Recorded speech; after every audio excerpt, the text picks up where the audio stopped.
حضرت علی شیر خدا فرماتے ہیں بخاری مسلم میں، فرماتے ہیں مجھے قسم ہے اس ذات کی جس نے زمین چیر کے دانہ پیدا کیا ہے، مجھ سے رحمت عالم صلی اللہ علیہ وسلم نے وعدہ فرمایا کہ علی یاد رکھنا تم سے صرف مومن ہی پیار کرے گا، اور جس سینے میں تمہارا بغض ہوگا وہ سینہ مومن کا نہیں منافق کا ہوگا۔ تم سے مومن پیار کریں گے، مومنوں کے دلوں میں کشش ہوگی تمہارے لیے، ان کے سینے کشادہ ہوں گے تمہارے حق میں۔ حضرت مولا علی شیر خدا کی محبت، ان کا نام آئے تو دل ٹھنڈا ہو جائے، آنکھوں میں روشنی آئے، چہرہ روشن ہو جائے، تو معنی یہ ہے کہ ایمان مضبوط ہے دل میں۔ اور اگر بندہ کمزور ہونے لگ جائے، اگر اس کی کیفیات کوئی اور رنگ پیش کریں، تو معنی یہ ہے کہ ایمان سینے میں مضبوط نہیں ہے۔ حضرت علی شیر خدا سے حضور کا جو قربت کا تعلق دیکھیں، کچھ لوگ ایسے ہوتے ہیں کہ جن سے قربت ہوتی ہے، آپ نے کبھی دیکھا ہے ہر بندے سے مل کے بندہ رو نہیں سکتا، ہر بندے کو دیکھ کے رونا آتا نہیں، لیکن کچھ لوگوں سے روح ملتی ہے نا کسی کی، تو ویسے کبھی وہ بندے مل جائیں نا، دل کرتا ہے تینوں سامنے بٹھا لاں، تیرے درد پرانے چھیڑاں۔ کچھ لوگ ایسے ہوتے ہیں جن کے ساتھ حضور تشریف فرما ہیں، حضرت علی شیر خدا کہیں گئے ہوئے ہیں، تو محبوب کیا فرماتے ہیں؟ فرماتے ہیں اللہ اس وقت تک میرے پاس حضرت اسرائیل کو نہ بھیجنا جب تک میں علی سے ملاقات نہ کر لوں۔ دعائیں ہو رہی ہیں کہ میری جب تک ملاقات نہ ہو جائے میرا جانے کا وقت نہ آئے، مشکات میں حدیث موجود ہے۔ تو سرور کائنات علیہ السلام کا جو ان کے ساتھ قربت ہے، حضور کا جو ان سے پیار ہے، حضور نے ہر مہاجر کو ایک انصاری کا بھائی بنایا، انصار کے اندر حضور نے بھائی چارہ قائم فرمایا، اور یہ تاریخ کا وہ والا بھائی چارہ ہے جس کی نہ اس سے پہلے کوئی مثال ہے، نہ قیامت تک دوبارہ کوئی مثال دی جا سکتی ہے۔ بھائی جب سگے بھائی جب شادی شدہ ہو جاتے ہیں نا، تو ان کی اپنی اپنی جیبیں ہو جاتی ہیں، اپنی اپنی گفتگو ہو جاتی ہے۔ 6 ماہ کے بچے کے بارے میں بھی وہ کہنے لگ جاتے ہیں میں نے بچوں کا بھی تو کچھ بنانا ہے نا۔ انہیں بالکل اب وہ چیزیں نظر آنی بند ہو جاتی ہیں جس میں والدین اور بہن بھائی شامل ہوتے ہیں، وہ کہتے ہیں میرے بھی تو بچے ہیں۔ لیکن یہ بھائی چارہ مہاجرین اور انصار کا اتنا زبردست اور معنی خیز ہے، حضور نے بھائی چارہ قائم فرمایا۔ سگے بھائیوں کو وراثت دینا مشکل ہوتا ہے، بڑا کہہ رہا ہوتا ہے کمائی تو میں نے کی تھی، چھوٹا کہہ رہا ہوتا ہے کہ باہر تو پہلے میں گیا تھا، جھگڑے جھگڑے۔ لیکن یہ تاریخ اسلامی کا وہ بھائی چارہ ہے کہ جن میں برادری، قبیلہ، رنگ، نسل، علاقہ ایک نہیں، پر ہزاروں قومیں وجود میں آئیں، دہر میں خشک و تر کے رشتے سے ہم نے بنیاد دوستی رکھی، یاد خیر البشر کے رشتے سے۔ اور اقبال نے جن انداز میں اس مضمون کو بیان کیا ہے وہ انداز ہی نرالا ہے۔ اقبال فرماتے ہیں خاص ہے ترکیب میں قوم رسول ہاشمی، بننے میں کوئی ان کی ترکیب ہی کوئی خاص ہے۔ حضور نے بھائی بھائی بنا دیا۔ اب بھائی جن کو دینی اسلامی مذہبی بھائی بنایا ہے، وہ دوسرے بھائی کے بارے میں کیا ذہن رکھتا ہے؟ وہ کہتا ہے کہ میرے بھائی میرا کاروبار بھی آدھا تیرا، جائیداد بھی آدھی تیری، چونکہ تو میرا بھائی ہے تو تو رسی لے کے پیمائش کر لے، میں اپنا گھر بھی بانٹ کے آدھا تجھے دینا چاہتا ہوں۔ جب اس قدر زیادہ لوگوں کی نظریاتی پختگی ہوئی اور لوگ اس قدر زیادہ مزاج رکھنے لگے، تو پھر ایک خاص قربت کا ماحول وہاں نظر آیا۔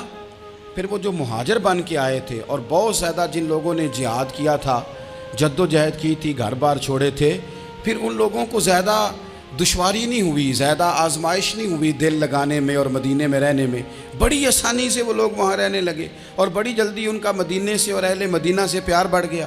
تو میرے عزیز بھائیوں، حضور نے ہر انصاری اور مہاجر کو ایک دوسرے کا بھائی بنا دیا، سب کو بنا دیا۔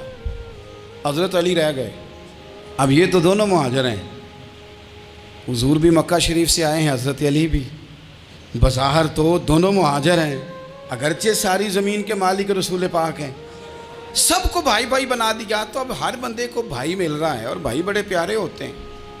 میں کئی دفعہ کہتا ہوں کہ بھائی بڑے پیارے ہوتے ہیں، کچھ قدورتیں دنیاوی طور پر معاذ اللہ دلوں میں آ جاتی ہیں، لیکن بھائی کا درد جو بھائی محسوس کر سکتا ہے وہ بھی دوسرے کو محسوس نہیں ہوتا۔ تو حضرت علی جب کسی کے بھائی نہیں بنائے گئے تو رو ہی پڑے، اتنے دلیر بندے تھے، پر بھائی کی ضرورت بندہ اتنی محسوس کرتا ہے۔ اس کو بھائی سے لگاؤ اتنا زیادہ ہوتا ہے کہ مولا علی رو پڑے، مشکات میں موجود روئے۔ حضور نے فرمایا کیوں روتے ہو؟ عرض کی حضور آپ نے سب کو ایک دوسرے کا بھائی بنایا ہے، میں رہ ہی گیا ہوں، مجھے کسی کا بھائی نہیں بنایا۔ اب وہ آنسوؤں میں لپٹی ہوئی وہ بات حضرت علی نے عرض کی تو محبوب نے فرمایا علی انت اخی فی الدنیا والآخرہ، فرمایا علی تو میرا بھائی ہے، اور نرا دنیا میں نہیں، تو دنیا اور آخرت میں میرا بھائی ہے، تو میرا بھائی ہے دنیا میں بھی اور آخرت میں۔ تو حضرت مولا علی شیر خدا کرم اللہ تعالی وجہہ الکریم کے جو فضائل ہیں، جو ان کے خصائص ہیں، ان کی جو فضیلت کی باتیں، میں نے جیسے کہا کہ انہیں بڑی زیادہ دلچسپی تھی میدان جہاد سے، شوق شہادت ان کا دیدنی تھا۔ ایک موقع پر نبی پاک صلی اللہ تعالیٰ علیہ وسلم نے ارادہ فرمایا کہ حضرت علی کو اپنا نائب بنا کے مدینہ منورہ میں چھوڑ کے جایا جائے۔ محبوب کریم علیہ السلام جب بھی تشریف لے جاتے تھے تو کسی ایک کو نائب بنا کر مدینہ منورہ میں چھوڑ جاتے۔ حضرت عبداللہ ابن مختوم رضی اللہ تعالیٰ عنہ کو بھی ایک دفعہ حضور چھوڑ کے گئے، تو ایک جنگ کے موقع پر محبوب نے حضرت علی شیر خدا سے کہا کہ آپ کو میں اپنا نائب بنا کے یہاں چھوڑ کے جاتا ہوں۔ یہاں لوگ جان چھڑاتے ہیں، کام کا جب وقت آتا ہے، میدان میں نکلنے کا وقت آتا ہے تو جان چھڑاتے ہیں، اور وہ کہتے ہیں کہ باقی سارے کام لے لو، جب وقت مشکل آئے تو پھر ہمیں کام نہ بتاؤ۔ اب مشکل وقت ہے، جہاد میں جانا ہے۔ حضرت مولا علی شیر خدا کرم اللہ تعالی وجہہ الکریم کو حضور نے فرمایا کہ اس دفعہ میرا ارادہ بنا ہے کہ تمہیں چھوڑ کے جاؤں۔ تو حضرت علی کو چھوڑ کے جایا جا رہا ہے، ان کو مدینے میں رہنا ہے، میدان میں نہیں جانا۔ عام آدمی کتنا پسند کرتا ہے کہ میں آرام سے رہوں گا، لیکن حضرت علی کو اتنا شوق تھا میدان جہاد کا، اتنی تڑپ تھی ان کے دل کے اندر کہ عرض کرنے لگے یا رسول اللہ صلی اللہ تعالی علیہ وسلم، رو پڑے، کہنے لگے حضور ساری دنیا میدان میں جہاد کرے گی اور میں یہاں عورتوں اور بچوں کے پاس رہوں گا، میں یہاں عورتوں اور بچوں کے بیچ وقت گزاروں، حضور مجھے لے کے جائیں۔ تو وہاں بھی حضور نے محبت کی بات سمجھائی، فرمایا علی جب حضرت موسیٰ کوہ طور پہ گئے تھے تو اپنے بھائی جناب ہارون کو چھوڑ گئے تھے، تو تم بھی تو میرے لیے اسی طرح ہونا جس طرح موسیٰ کے لیے ہارون تھے، لیکن فرمایا یہ یاد رکھنا میرے بعد نبی کوئی نہیں، حضرت موسیٰ بھی نبی ہیں اور جناب ہارون بھی نبی ہیں علیہم السلام، لیکن وہ انہیں چھوڑ کے گئے تھے، میں تمہیں چھوڑ کے جا رہا ہوں۔ ایک بات اپنے ذہن کے اندر بٹھانا کہ میرے بعد کوئی نبی نہیں آئے گا۔ تو عزیز بھائی حضرت مولا علی شیر خدا کا جذبہ جہاد۔ اچھا پھر میں نے دیکھا ہے جس زمانے میں میں اور آپ رہ رہے ہیں، اس زمانے میں لوگ کمزور ہوتے جا رہے ہیں نفسیاتی طور پر، ڈری ڈری سی باتیں لوگ کرتے ہیں، سہمے سہمے سے جملے بولتے ہیں، اور یہ ہر بندے کا اپنا الگ ڈر ہے۔ دانشوروں نے لکھا ہے کہ غریب آدمی کا ڈر تھوڑا ہوتا ہے، اور جو اونچے عہدے پہ چلا جائے اس کا ڈر، یعنی زیادہ ہاتھ اپوزیشن کے نہیں بندے ہوتے، حکومت کے بندے ہوئے ہوتے ہیں۔ لوگوں کو ساتھ لے کے اپوزیشن نے نہیں چلنا ہوتا، حکومت نے چلنا ہوتا ہے۔ تو حکومت میں جب لوگ ہوتے ہیں تو ان کے اندر کمزوری آ جاتی ہے، جب آپ بڑے عہدے پہ چلے جاتے ہیں تو آپ کی مجبوریاں بھی بڑی ہو جاتی، ہر آدمی کہیں نہ کہیں کمزور پڑتا ہے۔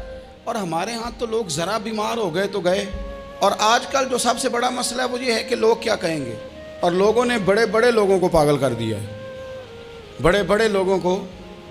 ہمارے علماء نے ایک بات لکھی ہے کہ ایک دفعہ نا ایک استاد صاحب سبق پڑھانے کے لیے آئے تو طالب علموں نے ارادہ کیا کہ آج استاد جی کو بیمار کرنا ہے۔ یہ جو آپ کے مشیر ہوتے ہیں نا ارد گرد، ان کی پڑتال بھی بڑی ضروری ہوتی ہے کہ یہ خبر کون سی لے کے آ رہے ہیں اور یہ کس طرح سے گائیڈ کر رہے ہیں۔ ہمیں تنقید کرنے والا بندہ اچھا تو نہیں لگتا، لیکن تنقید کرنے والے جو ہوتے ہیں وہ ہمیں نکھارتے ہیں، وہ ہماری کمزوریاں جو ہمارے اپنے نہیں نکال سکتے وہ نکال کے ہمیں بتاتے ہیں کہ تم یہاں کمزوری کر رہے، اس کا نفع ہوتا ہے۔ طالب علموں نے ارادہ کیا ایک دفعہ، یہ ہم جو اتنی زیادہ توجہ کرتے ہیں نا لوگوں کی باتوں پہ، لوگ کیا کہیں گے، میں کئی دفعہ دوستوں سے عرض کرتا ہوں زیادہ وضاحتیں نہ دیا کریں، زیادہ وضاحتیں دینے سے بھی بندہ کمزور ہو جاتا ہے۔ ہر وقت کا انداز وضاحتوں کا اور ہر وقت دفاعی محاذ پہ نہیں کھڑے رہنا چاہیے۔ وہ ارادہ کر لیا لوگوں نے، طالب علموں نے، کہ استاد جی کو بیمار کرنا ہے، تو استاد سب چنگے بھلے اچھے بھلے صحت مند آئے، کلاس میں داخل ہوئے تو پہلا شاگرد کہتا ہے استاد جی خیر ہے، آنکھیں بڑی سرخ ہیں۔ میں چل دوڑ جا بیوقوف آدمی، بالکل ٹھیک ہوں، چل کلاس میں بیٹھ چل۔ تھوڑا سا آگے گئے تو دوسرا شاگرد، انہوں نے اب 10-15 نے ارادہ کیا ہوا تھا، دوسرا کہنے لگا خیریت ہے، بڑے کمزور کمزور لگ رہے ہیں۔ اس نے کہا میں بالکل ٹھیک ہوں، کمزور کا چل دوڑ جا اپنا کام کر۔ وہ تیسرے کے پاس گئے تو کہنے لگا استاد صاحب خیر ہے، آپ کے تو مجھے ہاتھ بھی کانپتے دکھائی دے رہے ہیں۔ اس نے کہا اچھا واقعی؟ اب چوتھے نے بھی یہی بات کی، پانچویں نے یہی بات کی، تو آدھا گھنٹہ گزرا تو استاد جی کو سچ مچ بخار چڑھ گیا، وہ چھٹی پہ چلے گئے۔ کیوں؟ باتوں پہ توجہ ہے نا، لوگوں کے سامنے ہم لوگوں کی باتوں کے مطابق اپنے معاملات کو ترتیب دیتے ہیں نا۔ کچھ لوگ سوشل میڈیا دیکھ کے نظریہ قائم کرتے ہیں، کچھ ہوا دیکھ کے نظریہ قائم کرتے ہیں۔ وہ قائد اعظم محمد علی جناح کی ایک بات نہیں بھولتی کہ انہوں نے کہا تھا، ہندو لیڈر جو تھا جس کو لوگ گاندھی کہتے تھے، اس سے کہا تھا تیری اور میری سیاست میں فرق ہے، تو لوگوں کا رجحان دیکھ کے فیصلہ کرتا ہے اور میں، قائد اعظم کہنے لگے، میں فیصلہ کر کے لوگوں کا رجحان ادھر کر دیا کرتا ہوں۔ یہ کمال ہوتا ہے کسی شخص کا کہ اس کا اپنا نظریہ غالب آئے، بجائے اس کے کہ وہ دیکھے آج کل لوگ کیا کہہ رہے ہیں تو لہذا میں اس طرح کا ڈھل جاؤں۔ لوگ تو ایک وقت کے لیے کچھ کہتے ہیں، پھر اگلے 4 گھنٹوں میں کچھ اور کہتے ہیں۔ حضرت مولا علی کے مزاج میں استقامت ہے، اور جو لوگ جو بہت زیادہ پراپوگنڈا کرتے ہیں اور بہت زیادہ کسی کے بارے میں بات کرتے ہیں، ان کا وہ مزاج نہیں، ان کی وہ طبیعت نہیں، وہ اپنے حساب سے فیصلہ کرتے۔ ایک شخص تھا عمر بن عبد ود، 90 سال کا بوڑھا، لیکن جب تلوار لے کے میدان میں آتا تھا تو 1000 آدمی کے مقابلے میں لڑتا تھا، اور لوگ جگہ جگہ یہ کہتے تھے تو اس طرح ہے جس طرح عمر بن عبد ود لوگوں کو ڈراتا ہے، تو اس طرح ہو گیا۔ یہ اس کے ارد گرد کے لوگ اس کی مثالیں دیتے تھے۔ جنگ خندق جب ہو رہی تھی تو یہ مقابلے میں آ گیا، تو حضرت علی المرتضیٰ شیر خدا کرم اللہ تعالی وجہ الکریم بھی تشریف فرما تھے۔ اب پورے عرب کے اندر اس کے بارے میں یہ کہا جاتا تھا کہ اس سے نہ لڑو، وہ تو خونخوار ہے، وہ تو درندہ ہے، وہ تو جنگلی شیر کی طرح آتا ہے، وہ تو کاٹ کھانے کو دوڑتا ہے، اس سے کون لڑے؟ ایک خیال تھا۔ اور وہ پراپوگنڈا بعض اوقات اتنا زیادہ کسی کے بارے میں ہوتا ہے کہ ذہن میں، بچے لوگ آتے ہیں نا بچہ دم کرانے کے لیے، تو کہتے ہیں پیر صاحب بڑا ضدی ہے، کسی کی بات نہیں مانتا، باقی بچے ٹھیک تھے، یہ تو بڑا ہی نالائق نکل آیا ہے۔ تو میں کہتا ہوں کہ آپ اس کے سامنے یہ والی باتیں نہ کریں، یہ پکا ہو جائے گا کہ میں ضدی ہوں۔ تو آپ ذہن بنا رہے ہیں اس کا کہ تو اس طرح کا ہے۔ ذہن بنا دیا لوگوں نے کہ عمر ابن عبد ود کے مقابلے میں کوئی نہیں آ سکتا۔ خندق میں یہ آیا، اس نے للکارا مسلمانوں کو، آؤ وہ تمہاری جنت کدھر ہے جس کے بارے میں تم کہتے ہو کہ ہم شہید ہوں گے، تو آؤ میرے مقابلے میں نکلو۔ جب اس نے پہلی دفعہ للکارا تو ابھی بات ختم نہیں ہوئی تھی کہ مولا علی تلوار لے کے اللہ اکبر کہتے کھڑے ہو گئے۔ حضور نے فرمایا بیٹھ جاؤ، حضرت علی پھر بیٹھ گئے۔ وہ پھر پکارا اٹھو کوئی میرے مقابلے میں، تو مولا علی شیر خدا پھر کھڑے ہو گئے، پھر کھڑے ہو گئے۔ حضور نے فرمایا بیٹھ جا۔ ایک شخص نے کہا علی یہ عمر بن عبد ود ہیں، فرمایا مجھے پتہ ہے۔ نہیں سمجھے آپ بات، میں آپ کو سمجھا کے لایا ہوں پیچھے سے کہ پراپوگنڈا کرتے ہیں نا لوگ، ہو آگے نہ جانا، یہاں کرنٹ بڑا زیادہ ہے، وولٹیج بڑے سخت ہیں، تو آگے نہ بڑھنا۔ بھائی کیا ہو جائے گا، اٹھ باندھ کمر کیوں ڈرتا ہے، پھر دیکھ خدا کیا کرتا ہے۔ حضرت علی تیسری دفعہ اس نے کہا نا ہے کوئی، تو حضرت علی پھر اٹھے۔ اب تو رسول پاک صلی اللہ تعالی علیہ وسلم نے تھپکی دی۔ بعض جگہ یہ ہے کہ حضور نے خود تلوار تھمائی، سر پہ امامہ باندھا، اور حضور نے فتح یابی کی دعا فرمائی۔ حضرت علی گھوڑے پہ بیٹھے نکلے، اور جب اس کے سامنے گئے تو جا کے کہنے لگا میرا پتہ ہے۔ حضرت علی فرمانے لگے تو اپنا چھوڑ، میرا پتہ ہے تجھے، مجھے تو جانتا ہے۔ کہنے لگا میں 1000 کے مقابلے میں اکیلا لڑتا ہوں۔ حضرت علی شیر خدا فرمانے لگے پتہ نہیں تو کن سے لڑتا رہا ہے، جانے وہ کون ہے جن سے تو لڑتا رہا ہے، وہ کون 1000 تھے جو تیرے مقابلے میں آتے تھے، پتہ نہیں۔ تو کہنے لگا میرا نام میری ماں نے عمر بن عبد ود رکھا ہے۔ فرمایا چھوڑ تو، میری ماں نے میرا نام حیدر رکھا ہے۔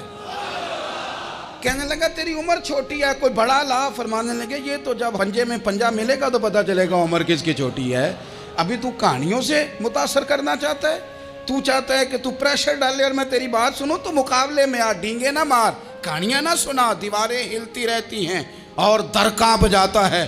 علی کا نام سن کے اب بھی خیبر کانپ جاتا ہے۔ تو مقابلے میں آ، تو باتیں بنا رہا ہے، کہانیاں سنا رہا ہے۔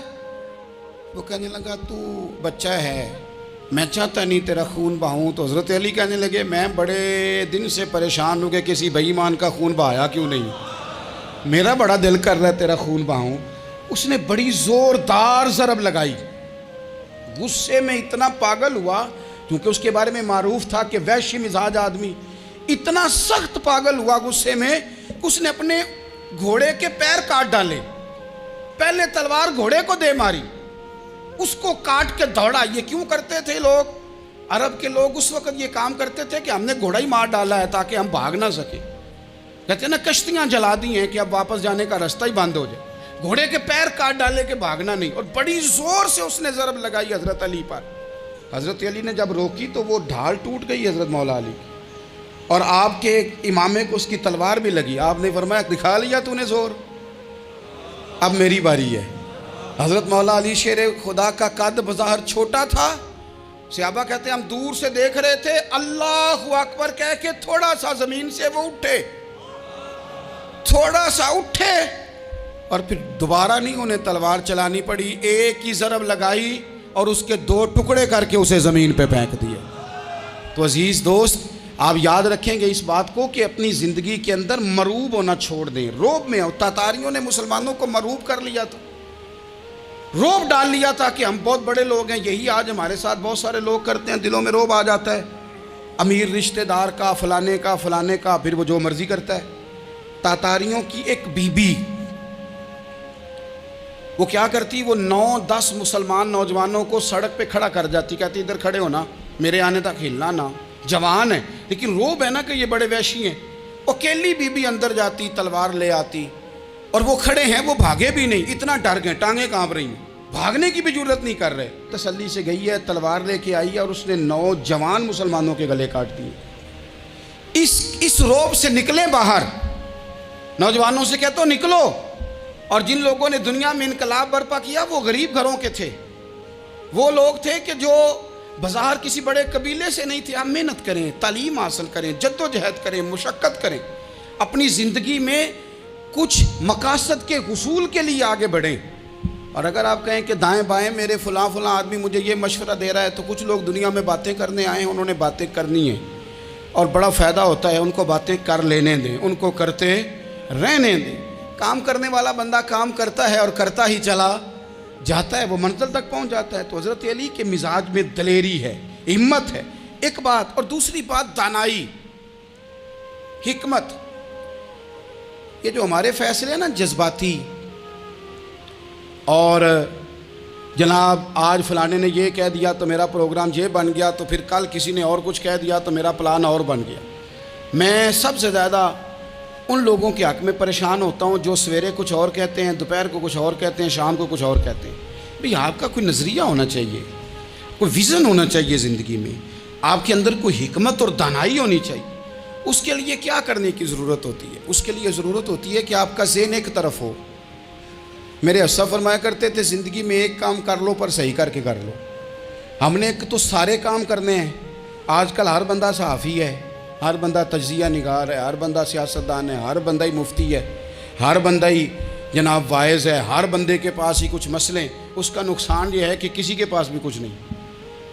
وہ کسی درویش نے کہا تھا کہ جب سب لیڈر ہوں تو سمجھو کوئی لیڈر نہیں، کیونکہ سارے جو لیڈر ہو گئے۔ میرے عزیز، ایک طرف ذہن کو رکھیں اور اپنے اس کام میں کمال پیدا کریں۔ حضرت مولا علی شیر خدا کو اللہ نے حکمت دی تھی۔ نبی پاک صلی اللہ تعالی وسلم کے صحابی حضرت عبداللہ ابن مسعود رضی اللہ تعالیٰ عنہ فرماتے ہیں، امام ابو نعیم نے لکھا ہے کہ حضرت عبداللہ ابن مسعود فرماتے ہیں نبی پاک صلی اللہ علیہ وسلم نے فرمایا اگر حکمت کے 10 حصے کیے جائیں نا، دانائی کے 10 حصے کیے جائیں، تو اس میں سے 9 حصے اللہ تعالیٰ نے حضرت علی کو عطا فرمائے ہیں، اور ایک حصہ باقی لوگوں کو ملا ہے۔ دانا تھے، معاملہ فہم تھے۔ کچھ بندے بڑے منافق قسم کے تھے، تو حضرت علی اذان ہو گئی تو وہ حضرت مولا علی شیر خدا کے پاس آ گئے، اذان ہو گئی، حضرت علی نے جماعت کرانی، ان کا خیال تھا کہ آج ہم نے جماعت لیٹ کرانی ہے کسی طریقے سے۔ ہم چونکہ زیادہ باتیں، میں دوستوں سے کہتا ہوں بہت زیادہ خبریں نہ دیکھا کرو، بہت زیادہ بھی چیزیں نہ سنا کرو۔ آپ تو میرے بھائی موبائل کے اندر چلے جائیں گے، پھر باہر کی دنیا تو اور ہے، تو تھوڑا باہر بھی نکلیں تصویروں سے، تھوڑا باہر بھی آئیں، دیگر معاملات بھی دیکھیں۔ ہمیں بڑے بڑے اچھے لوگ زندگی میں مل جائیں گے، لیکن ہم ان کے قریب نہیں جاتے، ہم دیکھتے نہیں کہ اصل بات کیا ہے، سنی سنائی چیزوں پر زیادہ گمان کرتے ہیں۔ اب حضرت علی چونکہ بڑے دانا تھے، مصلے پہ بڑھ رہے ہیں، جماعت کھڑی کرنی ہے، اللہ اکبر کہہ رہے ہیں، بندوں کا خیال تھا نماز لیٹ کرانی ہے، نے فٹافٹ حضرت علی سے کہا کہ حضور ذرا وہ جانور تو بتائیے گا کتنے ہیں جو انڈے دیتے ہیں، اور ذرا وہ بھی بتائیے گا جو بچے دیتے ہیں۔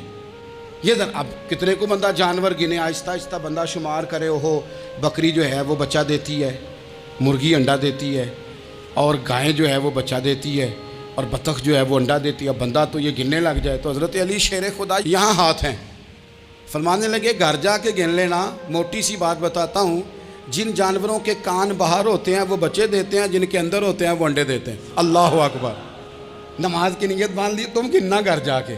موٹی سی بات بتا دیتا ہوں، وہ صاحب کہتے ہیں میں حضرت علی رضی اللہ تعالیٰ عنہ کو الجھانے آیا تھا، میں خود بڑا الجھ گیا۔ یہ کیا ماجرا ہے، کیا معمہ ہے کہ دو فکروں میں انہوں نے بات کو سمیٹا اور کمال کر دی۔ کہنے لگے گھر جا کے گننا، یہاں ٹائم نہیں، نماز کا وقت ہے، بس جن کے کان اندر ہے نا وہ انڈے دیتے ہیں، اور جن کے باہر ہیں وہ جا کے حساب کرنا۔ آپ ڈھونڈ لیں، تلاش کر لیں، چلے جائیں ماہرین کے پاس، پر شیر خدا شیر ہی ہے۔ حضرت مولا علی کے جملوں میں کمال ہے، ان کی دانائی، ان کا تدبر، ان کی حکمت، ان کا فہم، ان کی فراست، ان کا کمال۔ ایک شخص بڑی دور سے آیا، اس نے کہا حضور مجھے نا لمبی باتیں یاد نہیں رہتی، 2 باتیں بس بتا دیں میں عمل کروں تو زندگی بن جائے، 2 باتیں۔ تو حضرت علی فرمانے لگے لمبی امیدیں نہ لگانا، لمبی امیدیں نہ لگانا، موت کا پتہ نہیں کب آ جائے گی۔ منصوبہ بندی ضرور کرنا آنے والی نسلوں کے لیے، اپنی ذات کے لیے لمبی امیدیں نہ باندھنا، یہ بھی کر لوں گا، یہ بھی کر لوں گا۔ ہم ریٹائر نہیں ہوتے زندگی بھر، پلان پہ پلان، پلان پہ پلان۔ تو اگر ہم پلان کر رہے ہوتے ہیں تو جو ہمارے نیچے ہوتے ہیں وہ ہمیں ریٹائر کرنے کا پلان کر رہے ہوتے ہیں۔ اولادیں تک والدین کو کمزور کرنے کے در پہ ہوتی ہیں کہ اب یہ ہٹے تو ہماری باری آئے۔ حضرت علی فرمانے لگے 2 کام، ایک تو لمبی امید نہ باندھنا، اور دوسرا فرمایا اپنے نفس کی خواہش کی پیروی سے بچنا۔ دنیا میں رسوا وہ لوگ ہو جاتے ہیں جو اپنے نفس کی خواہش کی پیروی کرتے ہیں، وہ بزدل ہو جاتے ہیں جو خواہشات نفسانی کے پیچھے بھاگتے ہیں۔ یہ کام نہ کرنا، تو دانائی اللہ تعالیٰ نے انہیں دی۔